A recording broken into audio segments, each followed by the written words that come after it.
So kwa majina kama nilivyosema, naitwa Steve Mbugua Goithi au Steve wa Yesu.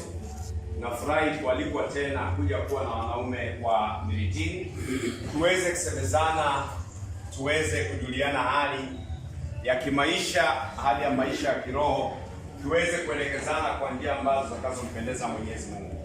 Somo letu siku ya leo inasema ni kuishi viapo vyetu. Kuishi viapo vyetu au living our vows. Tulikuwa na lengo kubwa la kupokelewa kwa wanaume kwenye shirika letu la Catholic Men Association. Tutakuwa na kiapo ambacho tutakachochukua kama mwenyeji walivyotueleza dakika zimepita, kwamba kiapo kikuu ni kwamba kinaelekea kumtumikia Mungu kwa moyo wetu wote na familia, jamii, kama viongozi au vichwa vya familia. Lakini naomba nirudi nyuma kidogo kabla tukue viapo vya CMA wanaume. Kuna kiapo kile kikuu ambacho ni cha kuwa Mkristo. Ndio kiapo cha kwanza ambacho ni kikubwa. Ukiangalia kwa maisha ya kawaida, hakuna siku ambaye umekuwa na rafiki, sema leo tumekuwa marafiki, nyinyi marafiki zangu, tukaambiana kwa ajili ya urafiki wetu tukule kiapo. Umewahi kula kiapo kwa ajili umekuwa rafiki ya mtu? Kiapo, urafiki wa pekee ambao mtu anakula kiapo, kama hujawahi kujua, urafiki wa pekee wa kula kiapo ni Ukristo au ni mambo ya Mungu. Unataka kuwa Mkristo, unasema nataka kuwa rafiki wa Kristo, inabidi unakula kiapo. Pale ndio tunasema namkataa shetani na mambo yake yote na uongo wake wote na madhambi yake yote na kufuru zake zote. Huwa tunakula kiapo ili tuitwe wa Kristo, ili tuitwe taifa la Mungu. Tulikula kiapo. Hakuna rafiki mwingine anakula kiapo, lakini hapo tulikula kiapo. Sasa kile kiapo nataka tuanze kuangalia pale, kabla tuje kula viapo vingine. Tujiulize, kiapo tulichokula tulikuwa serious ama tulikuwa tunaigiza?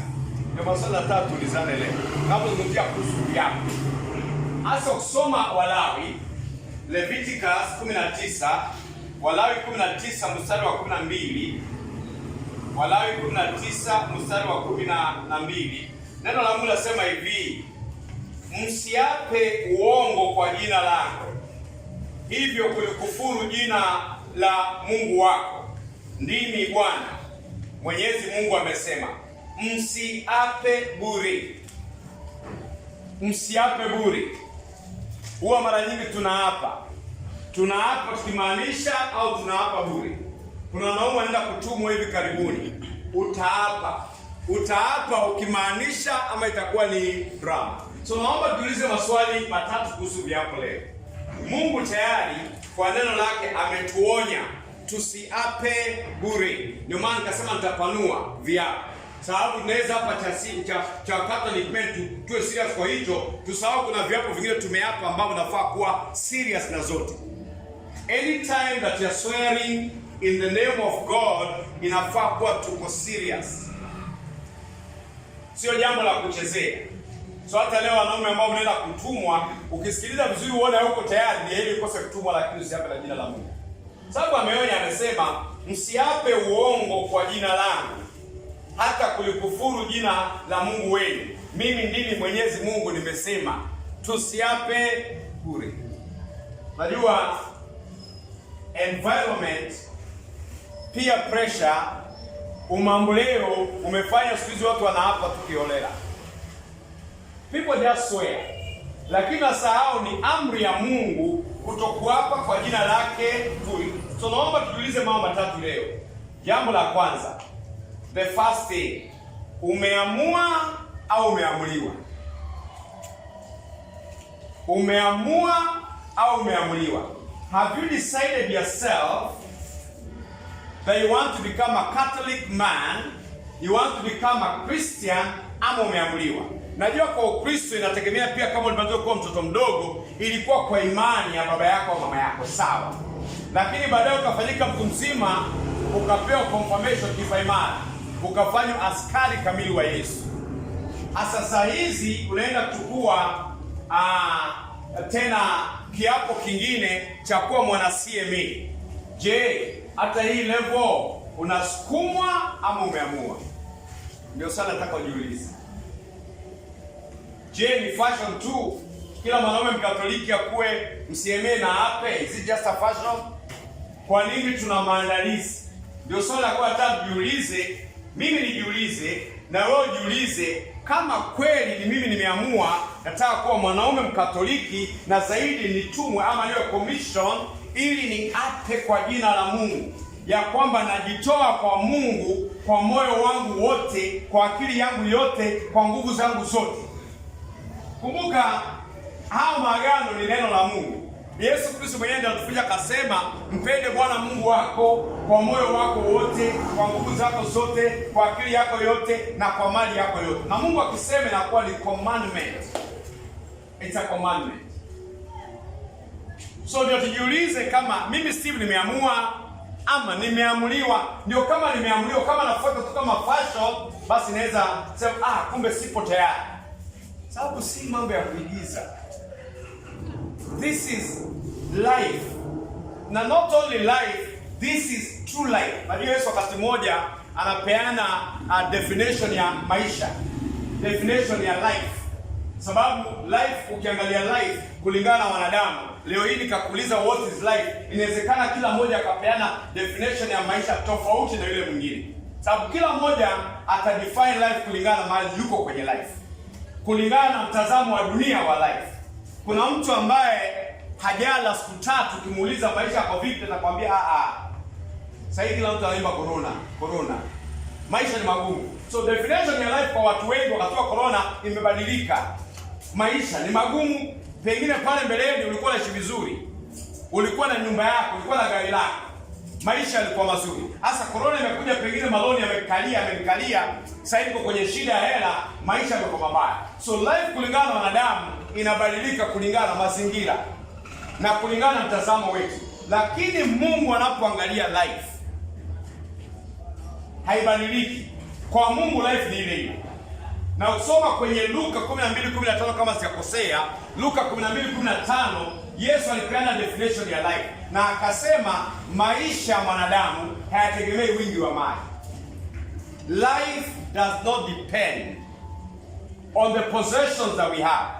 Yesu alitoa definition akasema true life, tena anasema true life, maisha ya kweli hayategemei wingi wa mali. Lakini sisi wanadamu maisha yetu tunaijalia maneno definition kulingana na mali, vitu. Ndio tunatoa definition ya life. Lakini kwa Mungu haitegemei. Kwa sababu gani? Mungu anajua maisha yako ni zaidi ya mwili na gari na nyumba, mambo mengine. Anajua. Ndio maana nikaanza pale kusema pale mbeleni ya kwamba hata mili ambayo tunaona vizuri hii hatutaibeba. Yobu alisema nilikuja uchi, nitaondoka hivyo hivyo. Hata mwili wenyewe utabeba. Mwili utaziko, utaozo, utanuka, utaliwa na mchwa.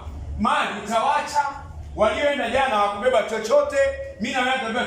Kwa hiyo maisha ya kweli hayategemei mali. Sababu utarudi kwa Mungu nafsi yako. Utategemea kama iko hai au imekufa. So unapoamua kuwa mCMA na kutumwa, je, ni wewe umeamua ama umeamuliwa ama ni fashion? Nilivae tie, nilivae suti, sikio nilivae koti hata kama kuna jua.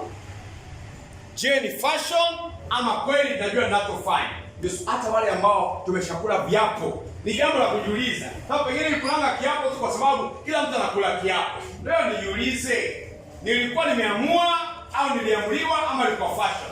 Ndio kama sikufanya kwa njia haki, nirekebishe leo. Tumsifu Yesu Kristo. Pointi ya pili. Pointi ya pili imesema, je, unatamani au ni drama tu? Do you really desire from the heart ama it's just igizo? Unatamani kwa ndani kweli au unafanya tu kwa sababu kila mtu anafanya? Ni mambo mengi watu wanafanya kwa sababu watu wanafanya, si kwa sababu ndani ya moyo wake anataka, bali kila mtu anafanya. Ukisoma kitabu cha Yoshua bin Sira 15 mstari wa 14 hadi 17 ni somo ambalo napenda kutumia kila wakati. Mungu anatukumbusha kwenye Sira 15:14 hadi 17 ya kwamba wakati ametuumba si wanadamu, ametupa uwezo wa kuamua.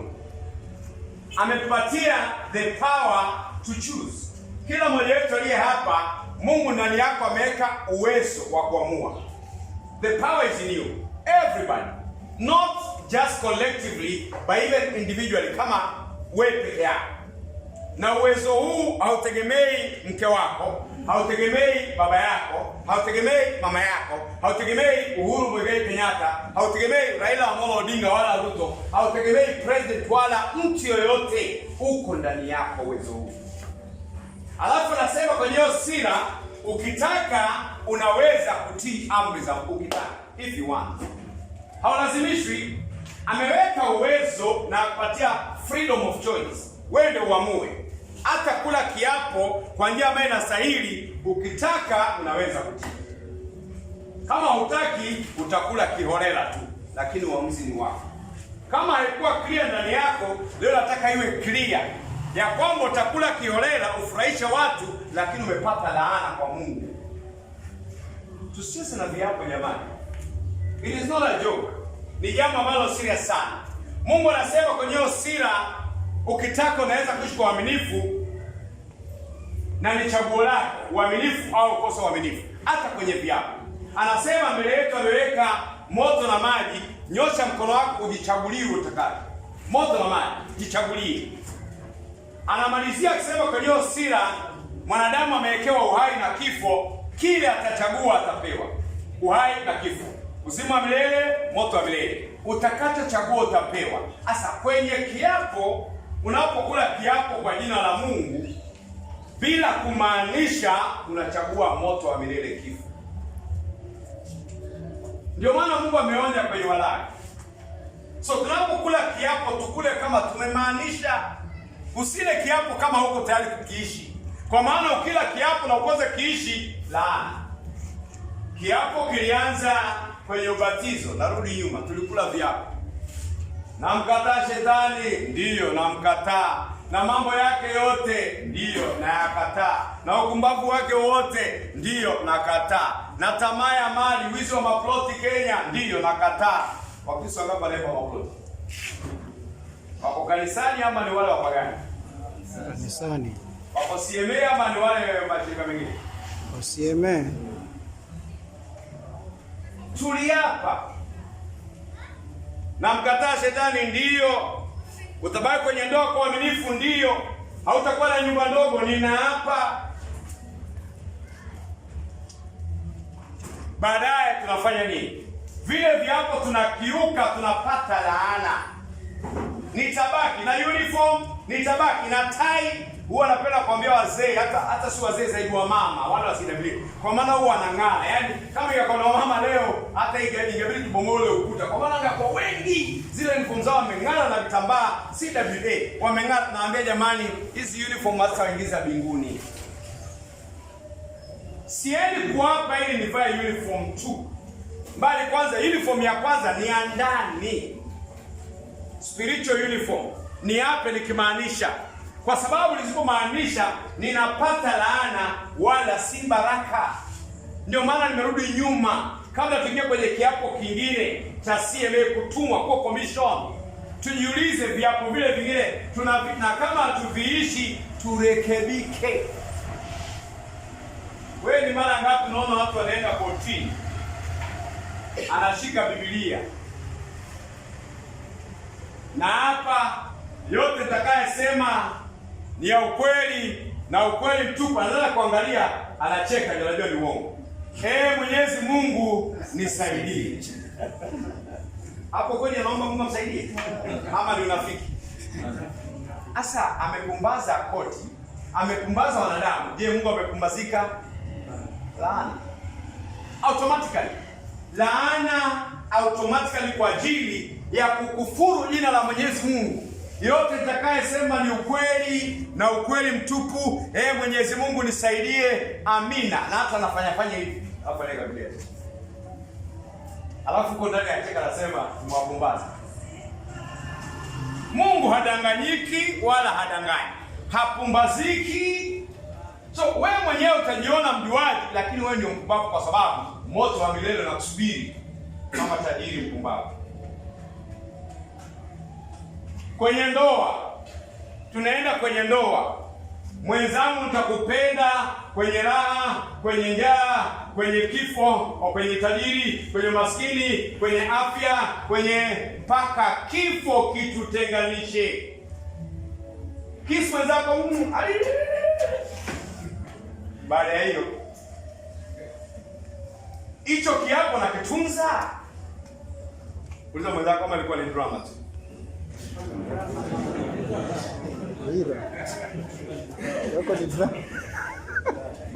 Kweli mara nyingi tunaigiza ukweli, yani ukichunguza kwa undani mara nyingi kwa sababu utakuta hata napanga ndoa takatifu, na hata kwenye wale bridal team wale tayari wameanza kamoja na kachongea. Kwenye ndoa takatifu nakwambia don't worry, after honeymoon tunana. Imagine.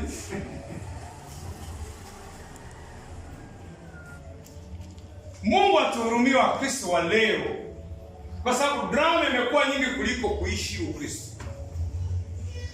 Drama. Angalia hata kwenye religious life. Sisemi tu Wakristo wa kawaida. Angalia hata mapadri na masista. Anaapa kiapo cha utii kwenye askofu wake.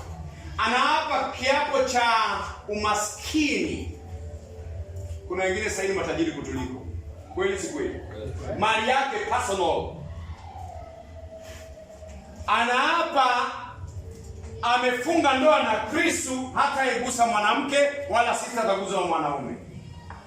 Tena kila mwaka cathedral nakutana wakati ule wa Christmas, na mapadri wote wanaapa tena, na wanainua mkono, altari ya Bwana Yesu akaletiwe kwa pale, na hapa utii, unyenyekevu, na hapa hiyo chastity.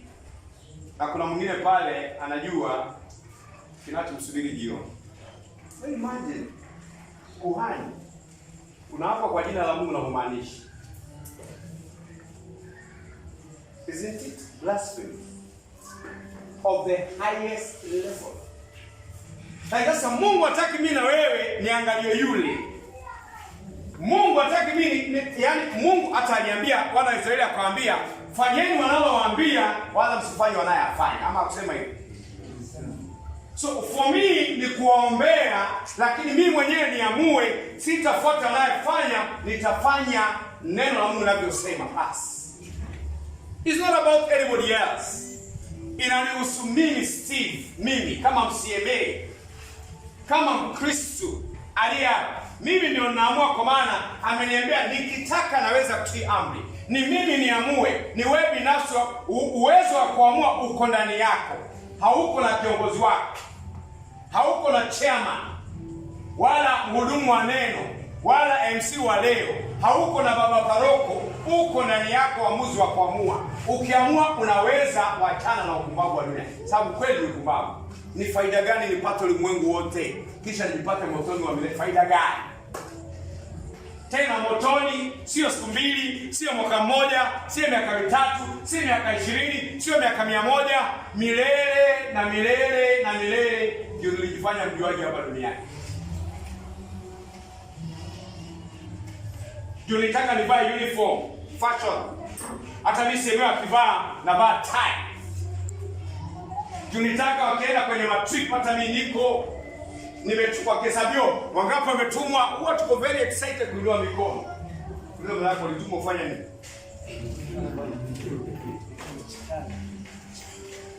Msifu Yesu Kristo. Mara nyingi naimba tumekuwa commission. Commission for what is the question? Lazima tufanye kile ambacho tulitumiwa. Kama tuliapa kama CMA, na wale wanaenda kuwa commission wataapa ya kwamba tutamtumikia Mungu kwa moyo wetu wote, kwa akili zetu zote, kwa nguvu zetu zote. Inamaanisha kuna mambo mengi tutakayoachilia. Kama tuliapa kama CMA, familia yangu nitailinda, nitaitunza kama Mtakatifu Yusufu, wimbo ambao tunaimba wa mlinzi wa ajabu, ambaye mwaka huu ni mwaka wake. Maisha yangu hafai kubaki ya zamani. Na ndio maana leo tunaulizana haya maswali. Na swali la tatu ambalo nauliza, lengo lako ni lipi? Lengo lako ni lipi? What is your goal? Wakati nasema naenda kutumwa, naenda kuwa commission kama CMA, lengo lako ni lipi? Just to belong? What is your intention? Wale ambaye ulishakuwa commission, lengo lako lilikuwa lipi? Je, unaliishi? Na leo hii kulingana na mafundisho nayesikia, lengo lako ni lipi? We need to be clear in our mind. Ukienda kwenye kampuni yoyote ambayo inajua inafanya nini, ukiingia kwa kampuni, jambo la kwanza unaenda unasoma pale kitu kinaitwa vision. Maono yetu, lengo letu kuu, vision. Na hiyo wametoa kwenye Biblia ama wametoa kwa kwenye Biblia. Makampuni, watu wa dunia wanaishi neno, wanachukua mambo ya Mungu wanayatumia kufaidika kidunia, na hamna shida as long as unafaidika kwa njia ambayo haiendi kinyume na Mungu. Hamna shida kutengeneza hela as long as unatengeneza kwa njia ambayo inakubalika, haina shida. So wewe lengo lako ni lipi? What is your goal? Wakati nasema nataka kuwa commission kama CMA, what is your goal as a Christian? Viongozi ambao tuko nao, what is your goal as a leader? Lengo lako ni nini? Ndio nafaa tujiulize. Mwenye anaishi bila lengo anaishi maisha iko supposed kuwa pity. You should pity that kind of a person. Sababu if you don't know where you're going, you'll end up somewhere, just somewhere. Sababu hujui unaenda wapi, utatokea mahali popote. Na wapo utokea ni sawa. Sababu hujui unaenda wapi. Sasa wewe lengo lako kama Mkristo ni nini? What is your goal? What is your desire? Kwa nini unakuja kanisani? Kwa nini wanaume muda wako umeamua kuteketeza leo, haujaenda kwenye wanaume wengine wameenda? Umeamua kuja kaa hapa chini. Lengo lako ni nini? I'm sure sio kuombe. I want to believe there's something more. Na lengo lako lafaa kuendana na upendo mkubwa ambao Mungu ako nao kwako na kwangu. Sote najua John 3:16. Tunaijua. Mpaka hata wale conductors wanaijua. Kila mtu anajua. For God so loved the world that he gave his only begotten son. Ndio kila amwaminie asipotee bali awe na uzima wa milele. Kila amwaminie. Utamwamini kama utaacha kutumia jina lake kiholela. Kama utaacha kuchukua viapo vya uongo. Yaani kazini unajua kabisa umedanganya, bosi anakuja anasema haki ya Mungu mimi sikuona, unajua uliona. Na umeita haki ya Mungu na umedanganya. Haki ya Mungu kwa kudanganya unakula viboko. Hiyo ndio haki ya Mungu. Umeita haki ya Mungu, unaipata kweli? Niende tumo kama CMA na sijamaanisha. Najua bado na nyumba ndogo na sijaacha. Sijamwambia maisha yangu nimebadilisha. Naenda kufunga ndoa kanisani na bado bashungwa yuko. I would rather not wear kama hiyo ndio haki. haimaanishi usipoe uko better off. Sababu usipoe tunasema umeamua niko tayari kwenda motoni. Na ukiwedi kwenye hiyo hali, bado nasema ingawaje nimedanganya watu, bado niko tayari kwenda motoni. Ile hali Mungu alikupenda, akanipenda, akamtuma mwanawe pekee aje ateseke. Hebu imagine mateso ambayo Yesu alipitia kwa ajili yako. Wewe piga mahesabu yeye, Mungu anaacha Mungu anashuka. Anaacha kitu chake cha enzi. Anashuka kwa ajili yako. Anakuja anatukana na wanadamu ambao aliwaumba. Na anavumilia kwa sababu anakupenda. Anapigwa makofi na wanadamu na mimi na wewe. Na yeye ndiye amekuumba. Makofi anavumilia, asema wazee wa Miritini na wapenda. Niko tayari kuteseka kwa ajili yao. Anatemewa mate kwa uso. Huwa anauliza watu, mzee, umwatemewa mate kwa uso tu? Madharau tu. Nani hapo anaweza temewa mate na uvumilie ukae tu ati? Ile makofi taita. Zile mangumu unasikia hapa, unaona vile wanaume wanapigananga pale wewe. Unaona vile wanaume wanakamatana. Kwa ajili ya madharau kidogo, si kutemewa mate ikafika hiyo level. Madharau kidogo tu mwanaume anasikia uko ndani amewaka. Yesu na ni Mungu anatemwa mate kwa ajili yako, anavumilia ili tuache kula viapo vyekeolela, tuache kuiga kama watu wa dunia. Na hapa yote nitakayesema ni ya ukweli na ukweli mtupu. Mwenyezi Mungu nisaidie. Nataka nikwambie, ukiniita nije kuwa shahidi wako, kama najua kweli ulikosea usiniite. Nitakwambia siji kwa sababu gani? Sitaenda pale ndangani. Sitachukua Biblia niape na ni uongo. I won't do that. Nitakataa. Sababu gani? I want to go to heaven. Lengo lako ni lipi? Lengo lako ni hiyo kesi tumeshinda. Basi. Malipo yako umepata, udanganya na ana kibao zinakufuata. Zitaandama watoto wako na wajukuu, na moto wa milele usipobadilika unakusubiri. Yesu ameteseka, amepigwa makofi, ametemwa mate, amepigwa mijeledi, mwili mzima unavuja damu. Ili tuwe marafiki naye, atupatanishe na Baba. Kwa maana urafiki ulikuwa umevunjika. Amepigwa, amefuliwa nguo, anatolewa nguo, nguo ikitoka yale madonda yanafumuliwa. Damu inavuja mwili mzima. Na anasema kwa ajili yenu wazee wa Miritini nitavumilia. Anatolewa nguo, anabaki uchi wa mnyama. Nakumbuka la sasa niliwaambia Dandora siku moja nikifundisha, niliita kijana kadogo hapa mbele. Nikamwambia kijana, toa t-shirt, akatoa. Haka kuniuliza swali.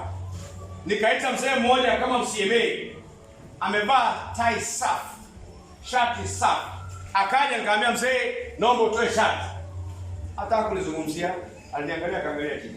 Nikamwambia, mzee, hujanisikia? Nimekusikia. Mzee, sitoe shati. Unafikiri sina akili wewe? Hamna mzee, kwa nini? Kwa nini siyasema hauna akili? Mimi nitoe nguo mbele ya wamama na watoto. Kulikuwa na watu kama 200-300. Mimi nitoe nguo mbele ya mama, mzee ananiuliza. Kaambia, mzee, mimi sijasema utoe longi, nimesema utoe nini? Shati. Akasema siwezi. Kwa nini? Ni aibu. Sasa mzee anaona aibu kwa ajili ya watu 200. Mungu wako anatolewa nguo, anabaki uchi wa mnyama, kwa dunia nzima ameinuliwa juu. Na yeye anasema atakula aibu hiyo ili wewe upatanishwe na Mungu. Ndio uanze kula viapo vya kweli, sio kuigiza. Ndio maisha yako na yangu yabadilike. Anakula aibu yote. Imagine being put naked in front of the world. Naked, na umeandikwa hivi, mikono na miguu imefunguliwa. Alafu anachukua misumari mikubwa na nyundo. Anasikia uchungu, anasema kwa ajili ya wanaume wa Miritini nimekubali uchungu wowote, ili maisha yangu yasibaki jinsi yalivyokuwa. Ili maisha yako yasibaki jinsi yalivyokuwa. Ili tubadilike. Alafu baada ya hiyo niendelee kuchukua Biblia. Nitakutumikia kwa moyo wangu wote na familia yangu. Na unajua kuna familia nyingine ya uongo.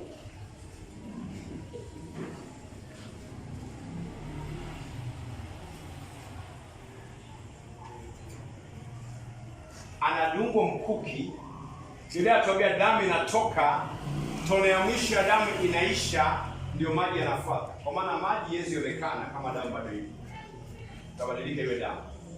Ile asema damu na maji yalitoka. Inamaanisha damu iliisha, tone ya mwisho, maji yakafuata. The last drop. Damu ni uhai. Alimwaga tone ya mwisho ya uhai, ya uhai. Tone ya mwisho ikatoka ili mimi na wewe tuishi. Ili tuanze kula viapo vya kweli, si vya kuigiza. Ili mimi na wewe tuwe kama watu wengine, wataenda kotini wachukue Biblia, wainue waape, lakini hawamaanishi. Ili mimi na wewe tuamue kufunga ndoa kwa sababu najua alikufa ili niwe kwenye ndoa takatifu, si ndoa ya magendo.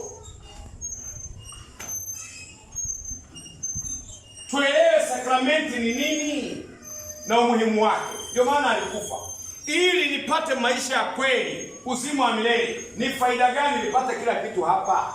Mwishowe niende kwa tajiri mpumbavu mpaka leo analia. Nimwagie tone moja ama. Yualia mpaka leo. Itakuwa hekima gani nijue hiyo jamaa? Ile hali Kristo ameteseka yote. Amekufa, amechinjwa sadaka. Mshahara wa dhambi ni mauti. Amekufa nafasi yangu ili mimi niishi. Alafu tena nife tena. Itakuwa ni pumbavu. Sasa tuombe Mungu leo kwenye session hii ya kwanza na siku nzima leo, anipe neema ya kukubali kushirikiana na neema zake, kwa maana neema zake zimejaa. Kristo alichinjwa akaachilia neema, lakini kushirikiana na neema ndio shida.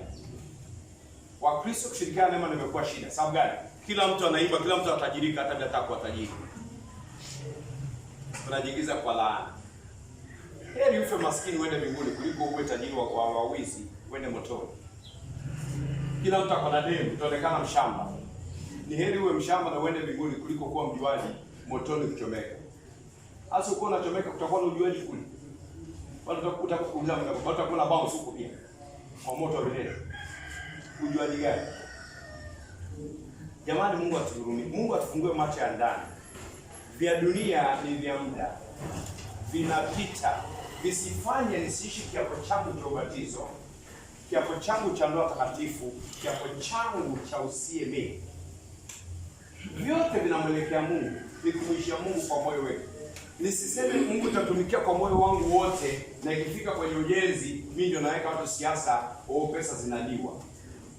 Ndio watu wasitoe. Na unasema kwa moyo wako wote. Mimi ndio siasa ya kubomoa kazi ya Mungu, badala kazi ya Mungu ifanyike. So tuombe Mungu leo. Soma Yeremia 48 verse 10. Yeremia 48 verse 10 inasema, alaaniwe mtu yote anayefanya kazi ya Mungu kwa ulegevu.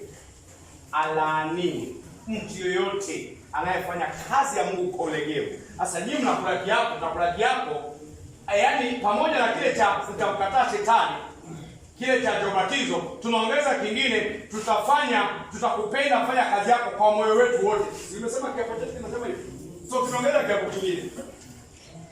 Na ilani kwenye Yeremia hiyo 48 asema, alaaniwe mtu yote ambaye anafanya kazi ya Mungu kwa ulegevu. Wewe apart from mimi nimekukamata, umeongeza ingine, nitafanya kwa moyo wangu wote. Hebu tufunge macho yetu kidogo. Funga macho yako kidogo. Mambo tafakari. Usiangalie, funga macho yako. Angalia Mungu kwa macho yako ndani. Tafakari hao maneno tunayosema ndugu yangu. Si maneno ya kuigiza. Funga macho yako ndugu yangu. Usiangalie. Sio maneno ya kuigiza. Sio jambo la kuchezea. Sio fashion. Ili nivae uniform na tie. Ili nionekane kwa macho wengine MCMA. Ni ili Mungu ajue kweli mimi ni MCMA wa kweli. Mungu ajue kweli mimi ni Mkristo. Viapo vyote ambavyo nimekula toka mwanzoni. Ukristo. Urafiki wa pekee ambacho nakula kiapo. Naomba Mungu wa huruma leo atusamehe mahali tumevunja kiapo hili.